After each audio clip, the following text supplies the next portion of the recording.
പാലക്കാടിന്റെ മണ്ണും മനസ്സും രാഹുൽ മാങ്കൂട്ടത്തിനോടൊപ്പമാണ്. കേരളം ആഗ്രഹിക്കുന്ന ഒരു വിധിയെഴുത്ത് പാലക്കാട് നിന്നുണ്ടാകും. നല്ല ഭൂരിപക്ഷത്തിന് പാലക്കാട് നിന്ന് രാഹുൽ മാങ്കൂട്ടത്തിൽ വിജയിച്ച് കേരളത്തിന്റെ നിയമസഭയിലേക്ക് തെരഞ്ഞെടുക്കപ്പെട്ട് നിയമസഭയ്ക്ക് അകത്തും പുറത്തും ഈ ജനതയുടെ ശബ്ദമാകുമെന്നുള്ള ഉറപ്പിന്റെ അടയാളമാണ് ഈ മഷി എന്ന് ഞാൻ കരുതുന്നു.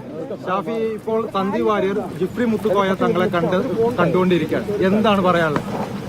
അദ്ദേഹം വളരെ കൃത്യമായി പറഞ്ഞല്ലോ, വെറുപ്പിന്റെ ഫാക്ടറി ഉപേക്ഷിച്ച് ഭിന്നിപ്പിന്റെയും വിഭാഗീയതയുടെയും ഐഡിയോളജി കളഞ്ഞ് അതിൽ നിന്നപ്പോ പറഞ്ഞു പോയ വാക്കുകളിൽ ഖേദം രേഖപ്പെടുത്തി ജാള്യത തുറന്നു പറഞ്ഞ് അത് ദൂരെ കളഞ്ഞ് രാഹുൽ ഗാന്ധിയുടെ ഇൻക്ലൂസീവ് പൊളിറ്റിക്സിനോടൊപ്പം ഈ നാടിന്റെ മതേതര ബോധത്തോടൊപ്പം സഞ്ചരിക്കാനെടുത്ത തീരുമാനം അത് ഇന്നത്തേക്കും 23-ാം തീയതിയിലേക്കും അതിനപ്പുറത്തേക്കും പ്രസക്തമായിട്ടുള്ള കാര്യമാണ്.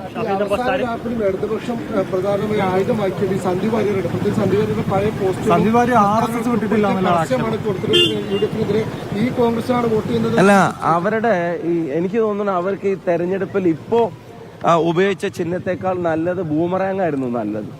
ഈ തെരഞ്ഞെടുപ്പുമായിട്ട് ബന്ധപ്പെട്ട എല്ലാ കാര്യങ്ങളും അവർക്ക് തന്നെ തിരിച്ചടിയാവുന്നതാണ് നമ്മൾ കണ്ടത്. അതിന്റെ പ്രധാനപ്പെട്ട കാരണം അതെല്ലാം സൃഷ്ടിക്കപ്പെട്ട ഒന്നായിരുന്നു എന്നുള്ളത്, രണ്ട്, അതൊന്നും ജനങ്ങളെ ബാധിക്കുന്ന പ്രശ്നങ്ങളായിരുന്നില്ല എന്നുള്ളത്, ഏറ്റവും പ്രധാനം അതെല്ലാം BJPയെ സഹായിക്കാൻ വേണ്ടിയായിരുന്നു എന്നുള്ളതാണ് അതിന്റെ ഇമ്പാക്റ്റ് എന്ന് പറയുന്നത്.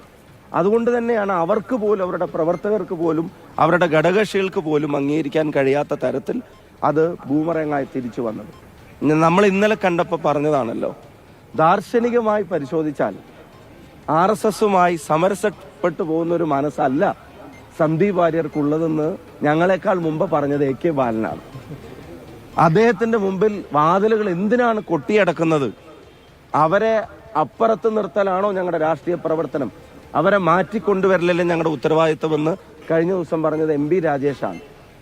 അപ്പുറത്തുള്ളവരെല്ലാം അപ്പുറത്ത് തന്നെ നിൽക്കട്ടെ എന്ന സ്ഥിതി അല്ലല്ലോ.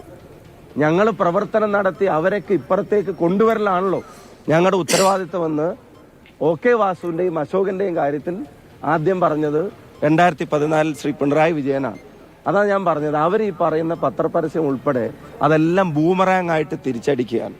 അവരുടെ പ്രവർത്തകർക്കുള്ള പ്രയാസം ഞാൻ മനസ്സിലാക്കുന്നത് ഇതൊക്കെ BJPയെ സഹായിക്കാൻ വേണ്ടിയുള്ള തരത്തിലായി പോകുന്നു.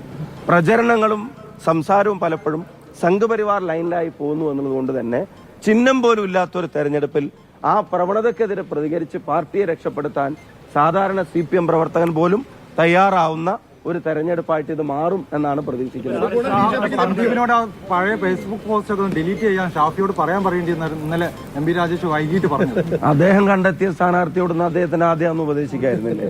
അദ്ദേഹം കണ്ടെത്തിയ സ്ഥാനാർത്ഥി കേരളത്തിന്റെ മുഖ്യമന്ത്രിയെ പറ്റി പറഞ്ഞത് ഞങ്ങൾ ആരും പറഞ്ഞിട്ടില്ല. ഞാൻ ഇപ്പോൾ ഇവിടെ പറയാനും തയ്യാറാവില്ല.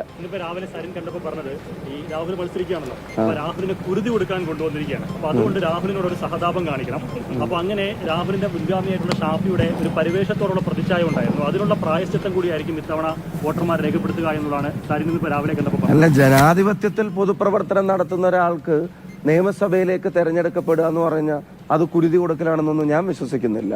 അയാളുടെ ഈ പ്രായത്തിൽ കോൺഗ്രസ് സംസ്ഥാന പ്രസിഡന്റ് ആയിരിക്കുമ്പോൾ പാലക്കാട് നിന്ന് കേരള നിയമസഭയിലേക്ക് തെരഞ്ഞെടുക്കപ്പെടുന്നത് വലിയ അംഗീകാരമാണ്. ഇവിടെ മത്സരിക്കാൻ കിട്ടിയ അവസരവും ഇവിടുത്തെ ജനങ്ങളുടെ സ്നേഹവും ഇനിയൊരു ജയവും അതൊക്കെ വലിയ അംഗീകാരമാണെന്നാണ് അദ്ദേഹം പ്രതികരിക്കുന്നത് ഞാൻ കേട്ടിട്ടുള്ളത്. അത് കുരുതിയാണെന്ന് എനിക്ക് തോന്നുന്നില്ല.